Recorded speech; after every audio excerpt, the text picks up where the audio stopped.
nama arra si cinaa dhaabbatee si gargaaree lubbuu isaa si kennee si jechatumu jiru gaafa teessee ilaaltu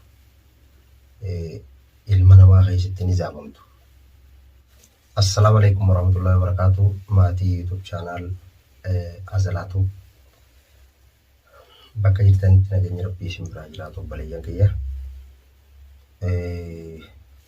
Ani Nasruudha. Alhamdulillah akkuma isin gammaddanitti ani illee gammadeetiin jira. Ammoo na caalaa isintu gammadee na caalaa ammallee rabbi isin haa gammachiisu. Ammoo an gaddaa fi gammachuulleen xiqqishoo wal keessanatti taate hummaalee jechuun keessanis hafan qabu. Inni maali? Abbaa YouTube kanaa akkuma agartanii turtan viidiyoo jaraarratti jara muslimootaa san alii fi kennaa fi viidiyoo odaa maddaa YouTube odaa maddaatii fi kennaa irratti akkuma argaa turtan mucaan san aliin akkuma qabameen tumu jiranii. Kana namni inni gartee akkasii rakkatee fi tuumaa jirus cinqamaa jirus dararamaa jirus sababa Nasruu cinaa dhaabbatee fi isaan sanitti waan badii hojjetin qabu mucaan kun ilmoo xiyya taphattee Nasruu cinaan dhaabbadhaa har'as borus Nasruu si wajjin jira je'eeti na cinaa dhaabbatee na wajjin magaalaa sana keessa hanga dandeettii isaa barbaadu ture. Mana kanaa illee na biraan deemne takka yeroo gartee ijoollee biraatii hojii deemee miyyootii barbaadullee mana kana namni eegu namni mana kana keessa jiraatu namni ilmaan kiyya kanallee dastuu fi warra kiyya birallee jiraatu isaa jechuudha. Akkasumatti qabneef inni obboleessa kennaa sanillee eega qabneef innillee egaa nan halkan tokko gartee aaree rabshaatti godhe boodallee aboomiyyoo qilleensa irratti arguu jirtu aboomiyyoo san hin miidhamne dhiisii booda isin jidduu dubbiin uumamtii dhiisillee yee boonallee kadhachuu ture. Garuu khayruma yaadenni ammoo nama arra si cinaa dhaabbatee si gargaaree lubbuu isaa si kennee si jechatumu jiru gaafa teessee ilaaltu ilma namaa keessatti ni zaabamtu. Izaabni ilma namaa keessatti si dabalu hin jiru jechuudha. Kanaafuu anillee yoon arra mucaa kana kan hin dagaddu taate kan isa cinaan dhaabbanne taate kan hin deemee barbaadee rakkoonni keessa jiru san hanga dandeettii biyya furmaatatti hin goone taate anilleen akkasuma izaaba namaa keessatti hin hisaabamu. Yoo rabbi jee deemee gartee hagan danda'utti isa cinaa dhaabbachuun kiyya aduu warra taakka jee hin oolamu. Ammoo moobaayila isaa yeroo dhufanii gartee silaa jarri shoorarkaa uumee ilmoo deebisee Qadiir fuusan ka barbaadu turan anaa hojjan. Ani wallaahi isa mana dhiiseetiin deemee ijoollee nama lama wajjin viidiyoollee isin maruu annatti mijjatu. Tokko moobaayiliin harkaa buus chaarjiin qabu moobaayila guddaa manumatti hin dhiisee biraa deema. Hatta ka YouTube gola arti Oromoo qabu ka Aashaatii guututti jawwaala gurguddaa mana dhiiseetumaan jawwaala xiqqaadhaan deemu jira.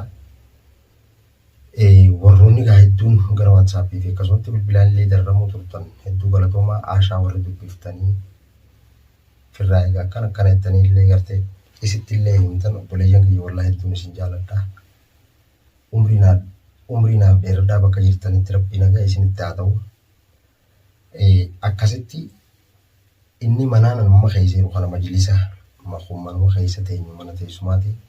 Manni immoo as keessa jira qurfaa biraa qurfaa lama moo sadii qaba. Qurfaan kaanis ka ijoolleeti qurfaan kaanis ka hirribaati akkasuma jira. Qurfaan tokko obboleessa isaa sanitti qabnee hiinee ammoo guyyaa asuma saalaa bakkaan hangartee isatti gabbaasee viidiyoo irraa waraabuu ture takka. Bakka sanitti gartee guyyaa chikka oolu goonee hiineeti guyyaa qurfaan inanitti illeen dukkana ture. Ampulli sin qabu manuma gartee meeshaa keessa guuratan jarkee namaa waan garagaraa gartee darsatti rattabamee keessa jiru jechuudha. saniif guyyaa saalaa kana gabbaasanii isallee jira viidiyoo irratti kaan argattillee isaa ciisu hidhaa san irraa muranii ableedhaan kutanii aliin ammoo akkuma kana keessa taa'u jirutti osoo jawwaala isaatillee hin fudhatin sammaan gurraatillee hin tiirayanii akkasi gatu taalaan ga'a isaanis ilaana barbaadu san afaan bu'ee osoo inni ittillee fiiguu baate ana ta'us isa ta'us dasiillee akkasumatti fedhiin isaanii maal ture beeytanii tokko nasru yoo nasruun dhabame immoo akkasittillee gartee isaan shororkaa kaasanii haasawan hogguu gartee amma aashaan faan dastuun faan akka dhufannatti himanittillee dastullee akkasumatti hakan qaalanii kutuunii kaanii dura fiiganiiti gartee shuggaa kurfaa kaan ol seenanii isaanillee ulaa cufatanii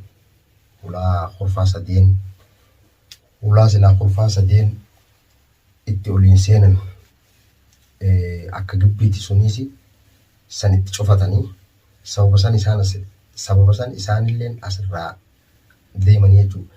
Ammoo isaan baafatanii isaan kadirii siidhaarraa hiikanii aliidhaas bakka xiyya fuudhanii kutanii ammoo isa cinqu jiranii viidiyoo isaallee arraan argee an guyyaa san nama biraati wajjin bakka biraatti ilmaama kennaa namni nu dha'ee bakka san dhayne bakka san yeroo dhaynummaa guyyaa sadii eega bakka tanaa jijjiirratee jechuudha. Namni telefoonaan nu himuu fi ijoolleen gartee wal beektu magaalaa tana keessa bakka inni jiruu fi bakka inni deddeemu hunda adda nu baaftu hattaa gara boodaa kanatti nyaataallee alatti ergatayan nama ergatayan nyaataallee nama ergatayan ifii gabbeen bitatu jechuudha.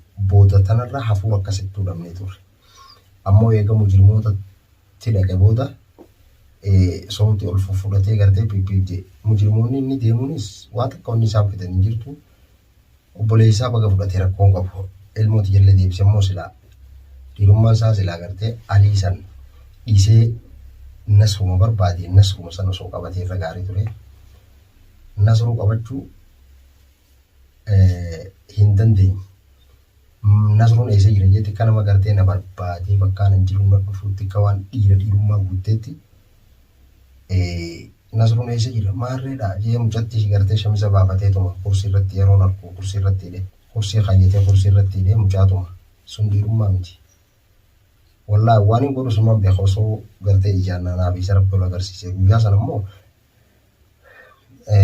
osoo anas jiraadde balaa bu'aawii rabbillee namtu oolchee ammoo mucaa darramu jiru kaa cafaqaa jiran san inshaallahu ta'ala wallaahi aduu irraa tana boodaan obboleeyyan kiyya nyaanni ni nyaadhu natti hin tolu maaliif yoo jettan namni kun jalqabarraa agartanii jirtanii icitii waan jira waan gurbaan gurguruu deemu hunda nama dhufee naa himuu ture mijooti eeganni fuudhallee nama kaameeraa isaa fi shaafii jiru hundi isaanii warra naa wajjin deemee na cinaa dhaabbatee akkasitti kaameeraa sanillee naa wajji baasee bakka gurbaan kun galu duraanis waan saahiba turan jecha bakka inni dhaqu guutuu nama isa beeku guutuu hunda bira dhaqee naa wajjin iyyaafachuu ture an kennaa sanillee hin beeku namni kennaa sanillee wajjin ture beeku isa ture silaa arra kadiir sanuu qabadhee mana kanatti hidhee ilmoon tiyya sanuu hin baatu ture isaanillee kanuma beekanii cinqanii ammoo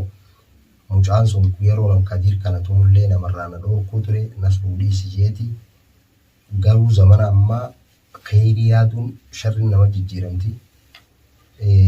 Inshaallahu ta'ala gaayu yoo rabbi jedhe tumaanni tumamaa jiru tana anis isaan san tumuu biyya waan oolamu inshaallah rabbi haajuu du'aa inaa godhaa wanni isin irraa barbaadu yaada keessan na cinaa dhaabbadhaan illee gorsaa na qajeelchaa waan ta'uu qabu irratti tantahamne irratti lakkeenas kun akka kun gaarii miti maaliif yoo jettan antana dura qilleensa irraan turre amma immoo qilleensa irraan jira gara ittisaalaatiin illee an harkattanii gara waatsaappiin illee an harkattanii ammoo wallaahi sagalee teessan hunda isinii deebisee fixuu waan danda'u jazaa keessan rabbummaan isinii haa qabalu aashallee bilbiltaniiti gaafachuu turtan kallattiin gara waatsaappiin illee akkasuma sagalee kaawwachuu turtan an waaniin isinii muka isaa yeroo mana galee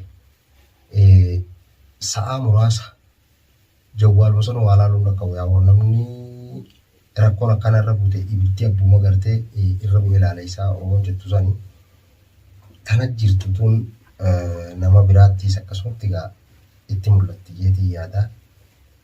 Inshaallahu ta'ala waa hundaafuu khayriidha qaamiyyoon tiyyaas malatti eebite alhamdulillahi. Amma ishii Nasruudhaatu mucaa san jalaa hafaa jettanii hin yaadinaa. Moobaayila isaallee mana kanatti gaa sababa gartee asitti gatutaaletti dhiisee biraa deeme chaanaala isaatii fi kanalleedha. Ammoo kunoo na harka jira kan inni irratti haasa'u jiru kun kasaatii dubbii isaatii. Asirratti waan hin dhaga'es isiniif waraabaa yeroo hundaa'u nagaya ta'eetuma innilleen yoo rabbi shigaa innis nagaan baheetuma asirratti as deebi'ee naa wajjin illee waraabuu ta'a maruu ta'a. Arguuf jiraatanii waan biraan barbaadu akka du'aayii qofa nu gootanii isinirraa barbaada. Obboleeyyan kiyya namni gartee diinummaa akkasiisa walirratti hin geggeessu.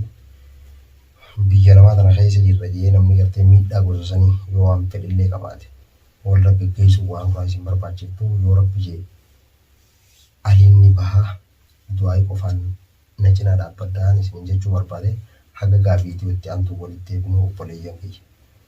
Kan biyya jirtan kan biyya alaa jirtan khayroo nama keessa jirtu tun biraa halkanii khayroo nama keessa jirtu tun biraa guyyaatiifis hunda keessan bakka jirtanitti nagaa rabbi isinitti haa ta'u inshaallahu ta'ala viidiyoo biraatiin hanga walitti eebinu nagaan naa turaan isin jaalladha.